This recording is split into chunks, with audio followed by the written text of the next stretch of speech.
Hello everyone, welcome back to my channel. आज हम geography का एक चैप्टर पढ़ने वाले हैं जो है मोशंस ऑफ द अर्थ। इस चैप्टर में हम समझेंगे दिन और रात कैसे होते हैं, सीजन्स कैसे चेंज होते हैं, लीप ईयर क्या होता है। तो चलिए स्टार्ट करते हैं। Motions of the earth. Earth हमेशा मूव करती रहती है। अर्थ के दो मेन मोशंस होते हैं, रोटेशन और रिवॉल्यूशन। रोटेशन का मतलब होता है अर्थ का अपनी एक्सिस पर घूमना। अर्थ अपनी एक्सिस पर 24 आवर्स में एक राउंड कंप्लीट करती है। इसी रोटेशन की वजह से हमें डे एंड नाइट देखने को मिलता है। जो पार्ट सन की तरफ होता है वहाँ डे होता है और जो पार्ट सन से दूर होता है वहाँ नाइट होती है। रिवॉल्यूशन का मतलब होता है अर्थ का सन के अराउंड घूमना। अर्थ को सन का एक चक्कर कंप्लीट करने में लगते हैं 365 डेज और 6 आवर्स। तो ये 6 आवर्स मिलकर 4 साल में एक एक्स्ट्रा डे बनाते हैं। इस साल को हम लीप ईयर कहते हैं जिसमें 366 डेज होते हैं।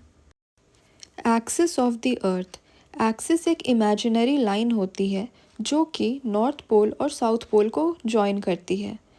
अर्थ का जो एक्सिस है वो 23.5 डिग्री पे झुकी हुई होती है और इसी टिल्ट के वजह से अर्थ पर सीजन्स चेंज होते हैं। अगर एक्सिस टिल्ट नहीं होती तो सीजन्स भी नहीं होते। Circle of illumination.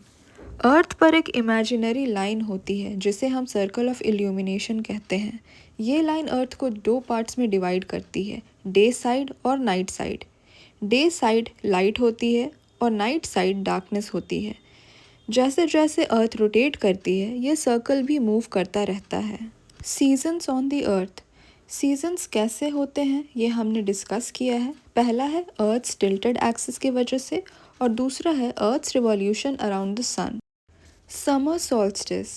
21 जून को नॉर्दर्न हेमिस्फीयर सन की तरफ झुका होता है। यहाँ लॉन्गेस्ट डे होता है और सन की रेज ट्रॉपिक ऑफ कैंसर पर सीधी पड़ती है। इसी वजह से नॉर्दर्न हेमिस्फीयर में समर होती है। Winter solstice. 22 दिसंबर को सदर्न हेमिस्फीयर सन की तरफ झुका होता है। नॉर्दर्न हेमिस्फीयर में शॉर्टेस्ट डे होता है। सन की रेज ट्रॉपिक ऑफ कैप्रिकॉर्न पर पड़ती है, इसीलिए नॉर्दर्न हेमिस्फीयर में विंटर होती है। इक्विनॉक्स। इक्विनॉक्स का मतलब होता है इक्वल डे एंड नाइट। 21 मार्च को वर्नल इक्विनॉक्स होता है जो कि beginning of spring season in northern hemisphere और 23 सितंबर को ऑटम्नल इक्विनॉक्स स्टार्ट होता है जो कि beginning of autumn in northern hemisphere. Effect of seasons in hemispheres. जब नॉर्दर्न हेमिस्फीयर में समर होती है तब सदर्न हेमिस्फीयर में विंटर होती है। दोनों हेमिस्फीयर के सीजन्स हमेशा अपोजिट होते हैं। तो आज हमने देखा अर्थ की रोटेशन, रिवॉल्यूशन और टिल्टेड एक्सिस हमारे प्लैनेट पर डे, नाइट और सीजन्स के लिए रिस्पॉन्सिबल हैं। तो अगर आपको वीडियो अच्छा लगा हो तो लाइक, शेयर और सब्सक्राइब ज़रूर करें। Thank you.